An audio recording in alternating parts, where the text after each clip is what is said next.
ધોરણ 11 હિન્દી फोर्थ चंद्रशेखर आजाद। स्वाध्याय जोईशु। क्वेश्चन 1, निम्नलिखित प्रश्नों के उत्तर दिए गए विकल्प में से उचित विकल्प चुनकर लिखिए। पहलू, हृदय की चोट किससे ठीक होती है? तो आंसर आवश्य वरदान। सेकेंड, चंद्रशेखर लेखक को क्या कहकर बुलाते थे? तो आंसर आएगा भैया कहकर। तीजू, लेखक ने चंद्रशेखर आजाद के मन को किसके समान बताया है? तो मक्खन की सदस्य कोमल। चौथों, चंद्रशेखर आजाद के लिए दया का दूसरा नाम क्या था? साहस।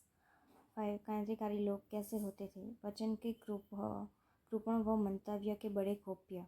क्वेश्चन 2, प्रश्नों के उत्तर एक एक वाक्य में लिखिए। पहलू, स्मृति की तीव्रता कैसे प्रकट होती है? तो स्मृति की तीव्रता शास्त्रों के अनुशीलन और पुस्तकों के स्वाध्याय से प्राप्त होती है। सेकंड, विस्मृति का वरदान कैसे मिलता है? विस्मृति का वरदान संतों के सत्संग और वीरांग के अनुष्ठान से मिलता है। तीजू, चंद्रशेखर आजाद किन गुणों के पोषक थे? तो चंद्रशेखर आजाद जीवन की पवित्रता, सामाजिक निर्मलता, व्यक्तिगत उज्ज्वलता तथा नैतिक उच्चता जैसे गुणों के पोषक थे। फोर्थ, लेखक ने किन व्यक्तियों, घटनाओं और परिस्थितियों को धन्य माना है? लेखक उन व्यक्तियों, घटनाओं और परिस्थितियों को धन्य मानता है जिनकी अमिट छाप क्षणों का श्रृंगार है। फिफ्थ, चंद्रशेखर आजाद को साहित्यकार कैसे अमर बना सकते हैं? साहित्यकार चंद्रशेखर आजाद पर उपन्यास, कहानियाँ और काव्य की रचना करके उन्हें अमर बना सकते हैं।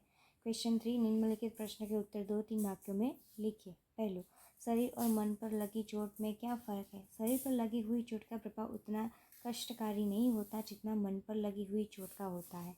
शरीर की चोट का इलाज करने पर कुछ समय बाद भर जाती है, लेकिन मन पर लगी हुई चोट बहुत कष्टकारी होती है और जीवन भर नहीं पड़ती है। वह विस्मृति के सहारे जाती है और उसे भूलने में काफ़ी समय लगता है। सेकंड, लेखक कब अपने आप को गौरवान्वित अनुभव करते हैं? लेखक और चंद्रशेखर आजाद के विचारों में कभी कभी मतभेद होता था, पर उनके व्यक्तित्व में इतना बल था कि वे लेखक से उनकी इच्छा के प्रतिकूल काम कर लिया करते थे। उनकी यह बात पूरी करने में लेखक अपने आप को गौरवान्वित अनुभव करते हैं।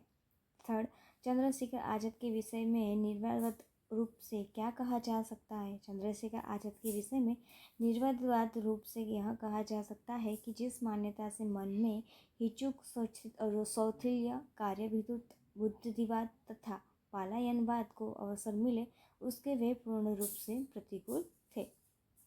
फोर्थ, लेखक और आजाद के बीच पारस्परिक आदर क्यों बढ़ता गया? लेखक और आजाद जब किसी विषय पर एक दूसरे के विपरीत विचार व्यक्त करते थे तो वे अपने अपने विचारों में ईमानदार होते थे, इसीलिए उन दोनों के बीच पारस्परिक आदर बढ़ता गया।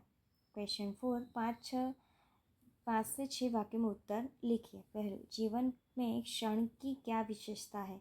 समय के निरंतर बहते प्रवाह में क्षण आते हैं और चले जाते हैं। इन क्षणों के साथ हमारी यादें जुड़ी रहती है। सुखद स्मृतियाँ क्षणों का श्रृंगार बन जाती है, जबकि दुखद यादें क्षणों का अभिशाप बन जाती हैं। वे व्यक्ति, घटनाएं और वे परिस्थितियाँ धन्य है जिनकी अमिट छाप क्षणों का श्रृंगार है। उनके लिए विस्मृति समय के प्रवाह को रोककर स्वयं घंटों प्रतीक्षा करती है। सेकंड, चंद्रशेखर आजाद की चारित्रिक विशेषताओं पर प्रकाश डालिए। तो चंद्रशेखर आजाद जीवन की पवित्रता, सामाजिक निर्मलता, व्यक्तित्व उज्ज्वलता और नैतिक उच्चता के बड़े पोषक थे। उनमें भय बिल्कुल न था। अपने को आश्रय देने वाले को वे निश्चित रखते थे। कठोर और हिंसापूर्ण कार्य के बावजूद उनका मन मक्खन के समान कोमल था। वे जो करते थे बेहिचक करते थे। कार्यवीरता, गौरी बुद्धिवाद और पलायनवाद जैसे शब्द उनके शब्दकोश में नहीं थे। थर्ड, चंद्रशेखर आजाद किन वस्त्रों में खिल उठे थे? चंद्रशेखर आजाद सामान्य रूप से खुले गले का कोट और दोनों पैरों को कछोटे से ढकने वाली धोती पहनते थे, परंतु हर पहनावा उन पर खूब खिलता था। कलिंगीदार पंजाबी पगड़ी में इतने अच्छे लगते थे, उतने ही अच्छे वे खद्दर के कुर्ते और बंगाली धोती में लगते थे। वे हाइट में भी अच्छे लगते थे। पूरे पंजाबी परिधान में वे आकर्षक लगते। इस प्रकार वे प्रत्येक प्रकार के वस्त्रों में लिखते थे। फोर्थ, चंद्रशेखर आज़ाद की कार्यप्रणाली के विषय में लेखक क्या कहते हैं? चंद्रशेखर आज़ाद क्रांतिकारी थे। लेखक कहते हैं कि अन्य क्रांतिकारियों की तरह चंद्रशेखर की कमर में भी 2 माउसर पिस्तौल और कंधों पर कारतूस की पेटी रहती थी। उन्हें यह विश्वास था कि जीते जी उन्हें कोई पकड़ नहीं सकता था। अपने आशय डाटा के वो हमेशा निश्चित कर देते थे। उन्होंने स्पष्ट कहा रखा था कि 4 दूर पहुंचकर ही वे तमंचा बजाएंगे ताकि उनके आशयदाता पर कोई आवृत्ति न आ सके। उनके कार्यों की शोभा मुखरता और वाणी की शोभा मौन थी। उनकी सार्वजनिक कार्य पद्धति में दया का दूसरा नाम कायरता और क्षमा का दूसरा नाम आपत्ति था। क्वेश्चन 5, निम्नलिखित कथन नष्ट का अवश्य स्पष्ट कीजिए। पहलू, विस्मृति के न रहने और जीवन कोट की खाज हो जाएगा। तो विस्मृति हम मनुष्य को ईश्वर का वरदान है। हमारे जीवन में सुखद और दुखद दोनों तरह की घटनाएं घटती रहती है। कुछ समय तक यह घटनाएं हमारे मन पर छाई रहती है। समय के साथ साथ उनका हमारे जीवन पर प्रभाव कम हो जाता है। समय बीतने पर वे घटनाएं हमारे मन से उतर जाती है और हम हल्का महसूस करने लगते हैं। यह विस्मृति का प्रभाव है। यह सबके जीवन में होता है। यह प्रकृति का अनुरूप वरदान है। यदि ऐसा न होता, मनुष्य इन घटनाओं को हमेशा याद करते हुए कुटता रहता और उनका जीवन नर्क बन जाता। सेकंड, भूलना एक महान गुण है। ईश्वर ने हमें याद रखने और भूलने में जैसी 2 विलक्षण शक्तियाँ प्रदान की हैं। कई सुखदायक और आनंददायक क्षण ऐसे होते हैं जिन्हें मनुष्य आजीवन याद रखता है, लेकिन दुखदायक घटनाओं को वह याद नहीं रखना चाहता और वह घटनाएं उसका पीछा नहीं छोड़ती। समय बीतते सब विस्मृत हो जाता है और मनुष्य का मन हल्का हो जाता है। जिस तरह मनुष्य को प्रकृति ने याद रखने का वरदान दिया है, उसी तरह उसे भूल जाने का गुण भी दिया है। इस तरह भूलना मनुष्य का महान गुण कहा जाएगा। क्वेश्चन 6, पहलू विलोम शब्द दीजिए। पहलू स्वर्ग मतलब नर्क, सेकंड विराग अनुराग, थर्ड स्मृति विस्मृति, फोर्थ कृपण उद्धार दानी, फिफ्थ प्रतिकूल अनुकूल, 6 ऋण तो ऋण।